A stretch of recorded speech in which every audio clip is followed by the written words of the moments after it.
Une question de Jules. Merci pour toutes ces vidéos très instructives. Étant en chemin pour passer au cru et arrêter de nuire à mon corps, il me reste une question qui n'a pas été abordée, il me semble, dans tes vidéos. Pour ne pas nuire au corps pour sa bonne reconstruction permanente, il faut lui fournir entre autres des acides aminés essentiels. Or, il semble que les fruits et les légumes crus ne comportent pas tous ces acides aminés. Quelle est ton interprétation de cette potentielle carence? Alors, quelle est mon interprétation de cette potentielle carence? C'est qu'elle n'est que potentielle et elle n'a pas de réalité objective. Cette histoire d'acides aminés essentiels, bon, j'en ai parlé tout à l'heure quand je parlais de la loi de transmutation biologique de Kervan, elle nie beaucoup de choses. Elle nie les capacités métaboliques du corps et du foie en particulier en transformer certains acides aminés en d'autres acides aminés, et d'une. Et deuxièmement, elle nie quelque chose, c'est qu'on a créé des catégories qu'on a appelées les acides aminés essentiels, et ces catégories, eh bien, quand on va creuser un petit peu, elles sont assez arbitraires. Elles sont assez arbitraires et surtout, elles permettent de promouvoir un discours. C'est-à-dire que ces acides aminés dits essentiels, ils sont présents quasi exclusivement dans les produits animaux. Tiens donc, je vous ai expliqué tout à l'heure un petit peu ce qui se passait, pourquoi est-ce qu'on avait fait autant la promotion des produits animaux. Et donc, dire qu'ils sont essentiels, en les qualifiant d'essentiels, s'ils sont essentiels, c'est qu'on ne peut pas s'en passer, et donc si on s'en passe, on est en danger. C'est le fameux épouvantail des carences qu'on nous ressort, et finalement, ça discrédite les produits, tous les produits végétaux, parce qu'on dit ils sont bien, mais il leur manque quelque chose. Et c'est ce qui fait que la plupart des végétariens qui mangent cuit sont souvent omnubilés par l'idée de compléter avec des légumineuses leurs céréales, histoire d'avoir quelque chose de complet. Eh bien, c'est la plus grosse des erreurs. Les légumineuses sont un poison, sont vraiment pas adaptées à l'organisme, ça contient énormément de purine, on n'est pas fait pour consommer des légumineuses, y compris soja, y compris tofu, y compris tout ce que vous voulez.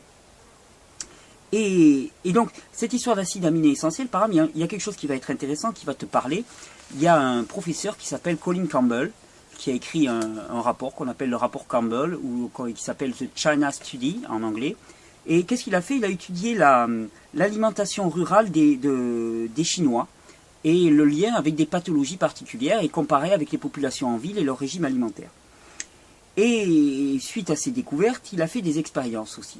Et il y a une expérience qui est particulièrement intéressante. Si on prend des tumeurs cancéreuses et qu'on nourrit la personne avec des protéines animales, on va voir un grossissement de ces tumeurs. Hein. Le lien entre produits animaux et tumeurs cancéreuses est bien connu, hein, puisque c'est quand même une maladie d'acidose par excellence, et il n'y a pas plus acide que les produits animaux. Eh bien, Colin Campbell, quand il arrêtait les produits animaux chez ces personnes, et qu'il leur donnait des produits végétaux, des produits protéinés, mais de protéines végétales, comme le blé par exemple, et pourtant le blé c'est loin d'être la panacée, hein. Vous avez entendu tout ce qu'on peut dire du blé et du gluten, mais il n'empêche, rien qu'en donnant du blé, donc qui ne contenait pas tous les acides aminés essentiels, eh bien il voyait les tumeurs diminuer. Il pouvait, et il a fait l'expérience plusieurs fois, il pouvait voir les tumeurs augmenter dès lors qu'il apportait des produits animaux, et diminuer dès lors qu'il arrêtait les produits animaux, qu'il apportait des sources protéiques végétales. Mais plus intéressant encore, quand il a apporté les mêmes petite fourmi.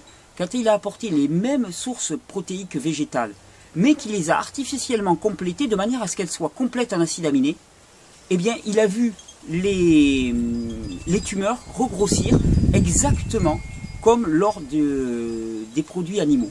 Donc, en fait, cette histoire de la complémentation, elle est non seulement surfaite, mais elle est même délétère dans ce cas-là. On le montre.